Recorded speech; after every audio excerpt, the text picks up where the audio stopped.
Bonne journée chez vous, mesdames et messieurs. C'est votre édition du journal. De voici le sommaire. 200 ex-combattants, jeunes à risque et femmes vulnérables ont été formés en métier pour leur réinsertion économique en ville de Béni. Il s'agit d'une activité facilitée par une organisation locale appuyée par la MONUSCO dans le cadre du projet de réduction des violences. Et le syndicat des enseignants du Congo, SUECO, demande au gouvernement, précisément au ministère du Budget, de matérialiser ses promesses vis-à-vis de la mutuelle de santé des enseignants. Ils menacent d'aller à grève si les revendications ne sont pas répondues. Tout pour le sommaire. Et voici donc l'intégralité de votre journal. Depuis le mardi 14 janvier, la Fédération internationale des chœurs des Pueri Cantores est en mission dans le diocèse de Butembo-Beni. Ce mercredi 15 janvier, les représentants diocésains et les directeurs des différents chœurs se sont réunis pour présenter leur rapport sur l'évolution de ces mouvements catholiques dans leurs juridictions respectives. Malgré des progrès notables, des défis tels que la sécurité et les barrières linguistiques freinent l'avancée de cette mission. Myriam Betchitaouite pour le reportage. Lors d'une réunion tenue dans la grande salle de la cathédrale, le point principal était la présentation de rapports par chaque représentant diocésain. Dans le diocèse de Butembo-Beni, le mouvement de Pueri Cantores affiche une croissance encourageante avec 40 chœurs déjà intégrés à la Fédération internationale. Cependant, comme l'a expliqué le représentant diocésain Mozart Kiripi, la sécurité et la vaste étendue du diocèse constituent des obstacles majeurs à une progression fluide. Notre diocèse, aujourd'hui, qui a la taille de tout un pays, 45 000 km², la distance des chœurs pose aussi une très grande difficulté parce que nous avons des paroisses. Pour arriver à une paroisse, surtout les paroisses qui sont dans les territoires, ce sont des paroisses éloignées. Dans les pays voisins tels que l'Ouganda, le diocèse de Mbarara et Kambala compte 4 chœurs actifs. Ces chœurs regroupent des membres venus d'Ouganda, du Rwanda, de la RDC et du Burundi. Bien que les différences linguistiques soient un défi, elles ne freinent pas complètement l'évolution de ces mouvements. À en croire Joseph Passia Moussafiri, représentant ougandais au sein de la fédération, cette réussite est en partie suite au soutien de chœur de la fédération congolaise, particulièrement le diocèse de Butembo-Beni, toujours présent à leur côté. Et nous demandons vraiment l'appui de la Fédération congolaise afin de nous aider aussi à faire connaître et pourquoi pas à répandre les mouvements dans ces pays anglophones. Nous avons aussi des étudiants congolais qui viennent étudier en Ouganda et qui rejoignent le mouvement. Et là, nous saluons même beaucoup de chœurs du Congo qu'une fois l'un de leurs membres part en Ouganda, ils envoient toujours une lettre de reconnaissance et surtout des recommandations. Nous remercions le diocèse de Butembo-Beni pour avoir accepté notre requête et nous ont envoyé le chœur Mont-Carmel de Kiavouiri qui ont été le parrain de cette prise d'eau à Kampala. Ces assises, qui rassemblent la Fédération internationale des chœurs de Pueri Cantores à Butembo-Beni, se poursuivront jusqu'à vendredi. Elles se clôtureront par l'animation d'une messe de l'unité, marquant un temps fort de communion et de célébration. Lancement mercredi 15 janvier 2025 à Butembo d'un jury des aumôniers et woodbagers, formateurs full. Ce jury est constitué de membres de la délégation du comité provincial du scoutisme. L'activité amorcée ce jour consiste à la présentation des résultats des recherches par des aumôniers et woodbagers et a participé à une formation l'année 2024. Gérard Mourefou pour d'amples détails. Cette activité se déroule au centre Kérit des prêtres Karma Mukuna. Pendant les heures d'après-midi, tout a été lancé solennellement. Sont présents sur place les aumôniers et woodbagers ainsi que les formateurs provinciaux qui constituent l'équipe du jury. À premier, M. l'abbé Massena Robert, dit Gazelle laborieuse, a mené ses recherches sur l'aumônerie dans le scoutisme. Ce prêtre séculier a montré dans son travail que l'aumônier, étant un accompagnateur spirituel, peut ne pas être nécessairement un scout formé, mais il doit s'adapter et s'auto-former pour s'imprégner des méthodes scouts. L'abbé Massinda Robert a aussi proposé aigu de pouvoir permettre aux aumôniers scouts d'exercer leur mission. Il faut sauvegarder l'aspect spirituel de la vie et la morale aussi en vue de la formation intégrale de l'homme. Ce n'est pas une partie de l'homme qui doit être formée, c'est l'homme au niveau intégral. Normalement, les aumôniers disposent du droit de veto dans tous les domaines, dans le règlement des fédérations comme dans le gouvernement particulier de chaque groupe. L'aumônier a toujours le droit de s'opposer avec réserve et ménagement à une même technique ou administrative, à une décision prise par le chef qui serait de nature à présenter un inconvénient qu'il estime grave ou urgent du point de vue moral ou spirituel. Hangi Pacifique, dit Pengwe Persévérant, a aussi traité sur les problématiques de la totémisation des scouts au regard de la loi. Ce chef scout a fait comprendre aux membres du jury que le problème des totems est lié à grande partie aux confessions religieuses et à la pratique des passations du totem. Il montre que c'est important d'uniformiser la façon d'octroi du totem. On passe au rite de totémisation. Les rapports qui proviennent de ces grands jeux sont vraiment accablants, de telle sorte que nous nous posons la question, est-ce que c'est bon d'être totémisé? Parce que nous trouvons quelque part qu'il y a ce qu'on appelle la restriction. Il y a la restriction des libertés fondamentales. Les faits sont tels que les constats est amer. Le premier fait est que nous avons retrouvé qu'on n'est pas libre d'être totémisé. Donc vous ne pouvez pas faire la demande. Vous ne pouvez pas demander que vous soyez totémisé. Est-ce que ce n'est pas nuire à votre liberté? Cette activité scout concerne tous les aumôniers et Oud Badjer et a suivi la formation en 2024 dans tous les districts de Boutebo-Béni. Cette formation vise l'encadrement des jeunes scouts. Et dans un autre chapitre, Maître Sekera Kibasouwamo, défenseur des droits humains, a interpellé les élus de Butembo sur leur faible engagement pour améliorer les conditions de vie des prisonniers. Lors du dépôt d'une pétition à la mairie le vendredi 10 janvier, il a dénoncé l'augmentation inquiétante de décès et l'absence de prise en charge sanitaire dans les pénitenciers de Kakwangura. Il a rappelé que les députés de la ville sont les avocats politiques de leurs électeurs. Selon lui, ils ont le devoir de se mobiliser pour résoudre ces problèmes humanitaires qui touchent une partie vulnérable de la population. Sacré Kangitier promesse Mouhiana au recueilli ces déclarations. Suivez. Le surpeuplement, la problématique de l'insuffisance alimentaire dans la prison et de la prise en charge médicale, mais aussi l'augmentation spectaculaire des décès. Les prisonniers sont en train de mourir chaque jour. Le cas Kakwangura, c'est devenu un mouroir, vraiment un vrai mouroir. Mais il y a quand même un problème. Quelles sont les propositions pertinentes, les fortes propositions? Parce qu'il devait y avoir des alternatives très solides. Les députés d'ici devaient être vraiment en vedette dans des propositions de loi ou même dans des propositions de résolution de ces problèmes-là.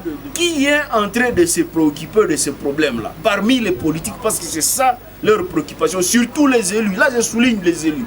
Ce sont eux qui doivent parler pour nous. Ce sont eux les avocats politiques de la population.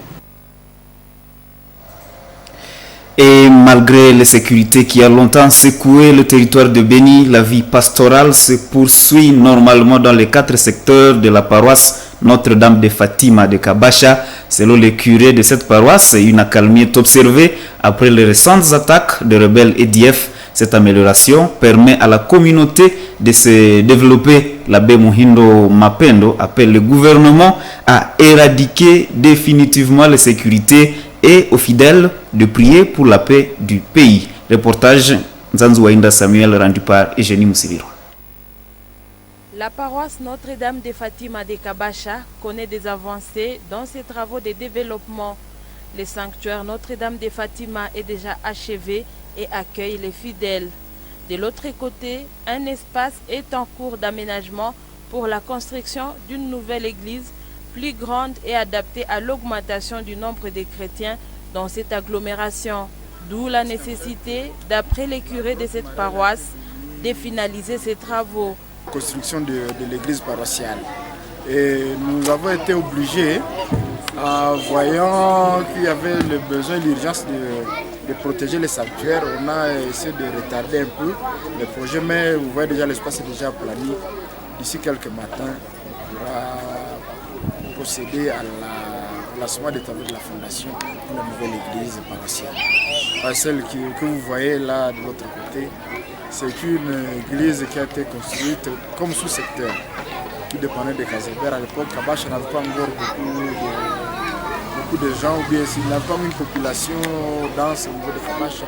C'était vraiment adapté à la densité de la population de l'époque. Mais pour le moment, l'agglomération de s'étendre et il comptait déjà beaucoup de gens qui viennent de ça et là.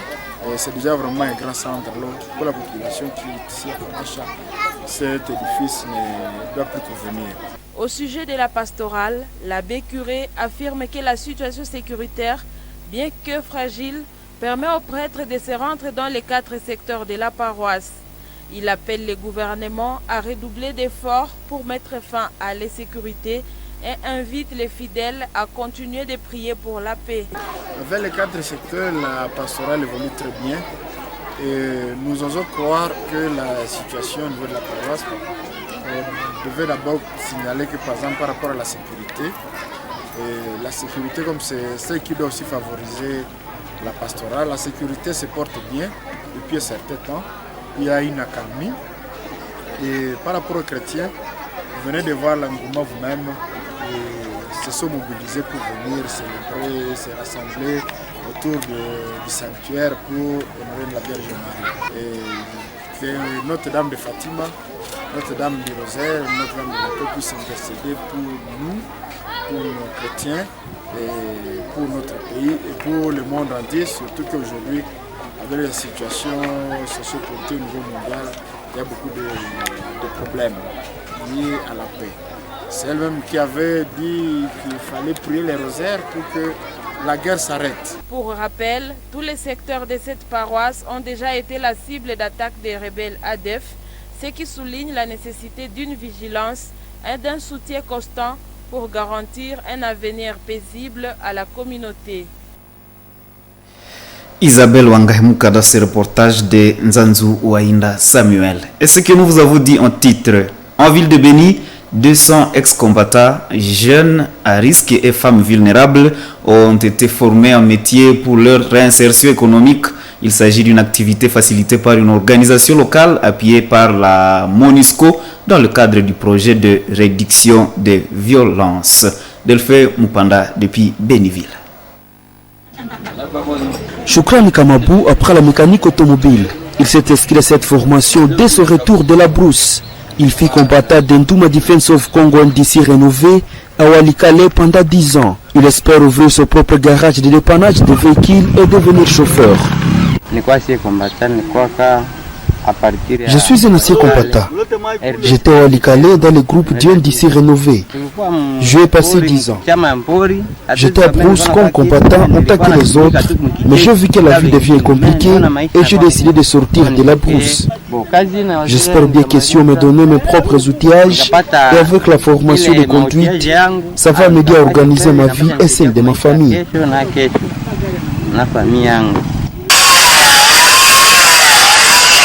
Merci Andy, un autre ex-combattant après la menuiserie. Aujourd'hui, la mesure est fabriquée de meubles au profit de la communauté. Il encourage les autres à adhérer au processus de pacification en déposant les armes.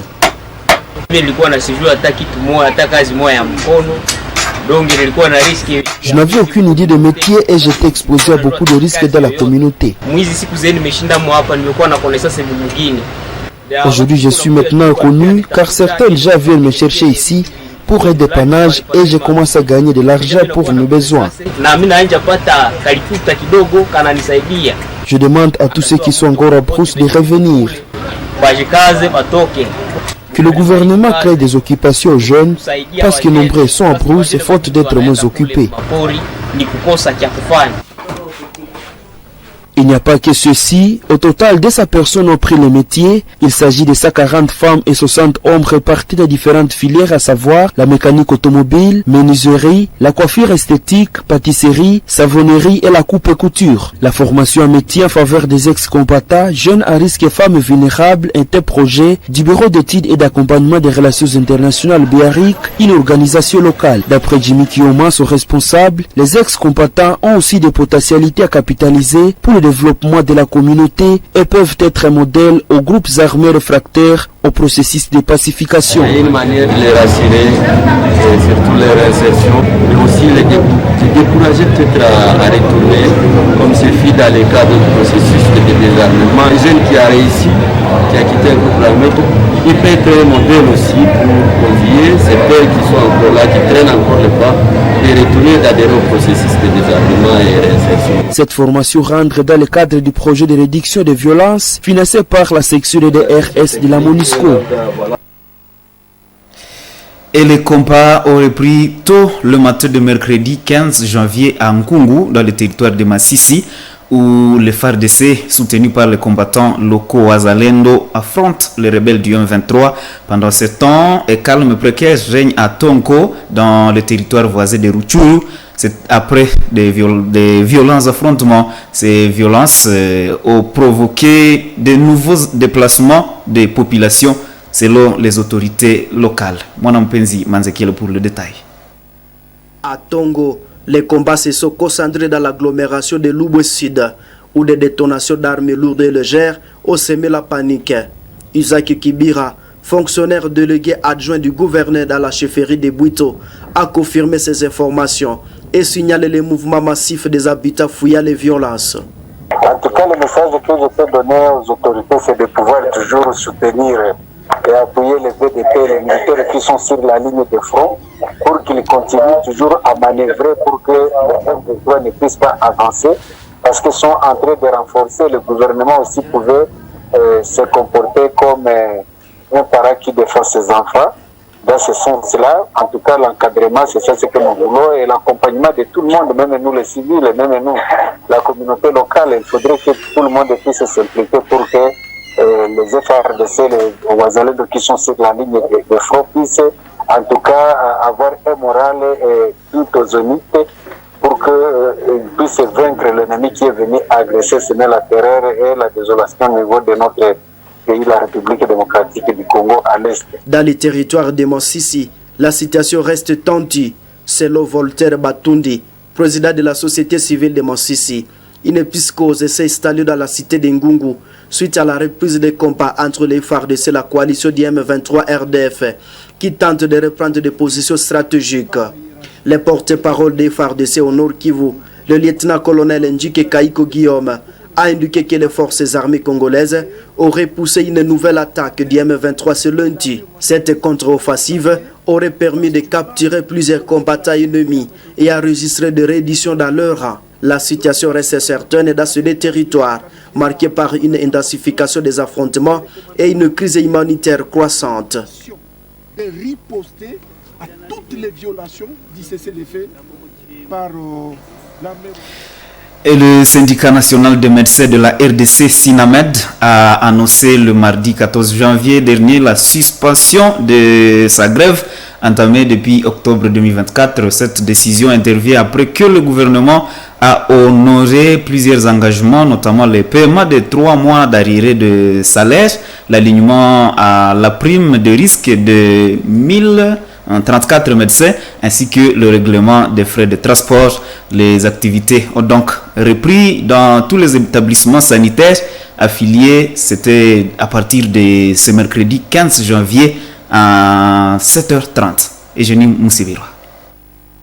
Dans une déclaration officielle, le secrétaire général du syndicat national de médecins de la RDC Sinamed, John Senga Luamba, a expliqué que cette décision a été prise après une analyse de l'évolution positive de la situation. Le Bureau national du SINAMED, réuni ce mardi 14 janvier 2025, a pris l'option de suspendre la grève sur l'ensemble du pays. Nous invitons nos membres et les sympathisants à reprendre leurs activités professionnelles, a-t-il déclaré. Le SINAMED invite également d'autres syndicats du secteur de la santé à cesser leur mouvement de grève. Cela en mettant en avant la nécessité de valoriser la profession médicale et son rôle dans la société. Pour 2025, le SINAMED attend du gouvernement des avancées sur plusieurs points prioritaires. Il s'agit notamment de la nomination en grade de médecins œuvrant dans l'armée, la police et l'enseignement supérieur, le paiement complet de primes de transport et de logement, ainsi que l'alignement à la prime de risque de nouveaux médecins. Le syndicat demande également la mise en place rapide d'une commission pour assainir les fichiers de médecins et l'examen du cahier de charges déposé auprès de la Première ministre. Ces suspensions de la grève marquent une étape importante dans le dialogue entre le gouvernement et le corps médical, même si le SINAMED maintient la pression pour obtenir des réformes durables. Et le syndicat des enseignants du Congo, SIECO, envisage une grève nationale si le gouvernement ne débloque pas les fonds destinés à leur mutuelle de santé. Ces fonds, censés garantir un meilleur accès aux soins pour les enseignants, sont bloqués depuis plusieurs mois, selon Cécile Chiombo, secrétaire générale du syndicat des enseignants du Congo. Récit avec Isabelle Wangahemuka. La responsable nationale du syndicat des enseignants du Congo, SIECO, a rappelé que les enseignants cotisent volontairement 5 000 francs congolais chacun pour financer leur mutuelle. Cependant, l'absence du déblocage des fonds par les gouvernements entrave son fonctionnement à l'échelle nationale. Cela empêche la mutuelle de remplir ses missions alors que l'argent des enseignants ne devrait pas rester entre les mains du gouvernement, a-t-elle souligné dans des propos cités par Actualité.cd. Lors des assises de la commission paritaire à Bibois en 2024, un accord avait été signé pour augmenter les contributions à 50 000 francs congolais à partir de janvier 2025. Mais cet engagement n'a pas été respecté selon Madame Chiombo. Le province du Sud Kivu et du Nord Kivu, où la mutuelle est déjà opérationnelle grâce aux cotisations actuelles, font figure d'exception. Ailleurs, les manques de financement menacent les paiements des prestataires de santé, ce qui aggrave la situation selon les SIECO. Les syndicats réclament une action immédiate du ministre du Budget pour débloquer les fonds et garantir le fonctionnement de la mutuelle. À défaut, une grève nationale pourrait être déclenchée dans les prochains jours. Si rien n'est fait, nous serons contraints de suspendre les cours pour nous faire attendre, a averti la secrétaire générale. Créée pour améliorer l'accès aux soins de santé des enseignants, la mutuelle est aujourd'hui en péril, reflétant les tensions persistantes entre le gouvernement et les syndicats. Jusqu'à présent, le ministre du Budget n'a pas réagi à ces revendications. Et le gouverneur militaire a lancé les travaux de modernisation de plus de 50 km de la voirie de Goma, un projet qui s'exécute dans le cadre de partenariat du gouvernement congolais avec une entreprise chinoise. Dans ce projet, il est prévu aussi la construction de forages jusque dans les villes de Butembo et Beni. Suivez ce reportage de la presse du gouverneur. Ce parti pour la modernisation et la construction des 53 km de voirie de Goma. L'exécution du projet est assurée par Herman Duran Construction, un contrat des entreprises chinoises et congolaises dans un partenariat minéré contre infrastructure assuré par l'État congolais. Pour le représentant des investisseurs chinois, en plus des infrastructures, le chantier emploi se met en marche. Ces grands projets d'infrastructure racontent la volonté des chefs de l'État dans le sens qu'il va offrir de l'emploi à plusieurs jeunes désœuvrés dans la province du Nord Kivu. Le général-major Peter Chirima Minkuba, gouverneur du Nord Kivu, qui vient de lancer les travaux, apprécie à juste valeur le vaste projet qui migre vers un programme tout droit dans la vision du président de la République, Félix-Antoine Tshisekedi Tshilombo. Le commandant suprême dont nous sommes en train de matérialiser sa vision est impliqué. Le gouvernement de la République est impliqué. Nous-mêmes, nous sommes impliqués et la population est impliquée. Les bénéficiaires ont dit leur gratitude à l'occasion. Nous, la population, nous sommes très émerveillés et contents parce que il est quand même présentement difficile, très difficile qu'on s'imagine qu'un gouverneur qui se retrouve avec des ports entiers occupés par l'ennemi, et ces territoires occupés sont les parties qui contiennent la plus grande richesse de la province. Ce sont ces territoires qui contribuent pratiquement à 60% de l'économie de la province. Mais ce gouverneur, on se demande avec quelle magie il arrive à développer la province. Il construit et on voit les ouvrages. Et tout ça, ça nous a beaucoup émerveillés au point que nous nous sommes dit qu'il faut quand même témoigner et lui dire merci. Après que le gouverneur a visité d'autres chantiers, il a également lancé la restauration du grand collecteur des eaux devant la mairie de Goma. C'est 15 janvier 2025. Mesdames et messieurs, c'est la fin de cette édition du journal sur Moto TV. Merci à vous qui l'avez suivi. Au revoir et bonne suite de temps chez vous.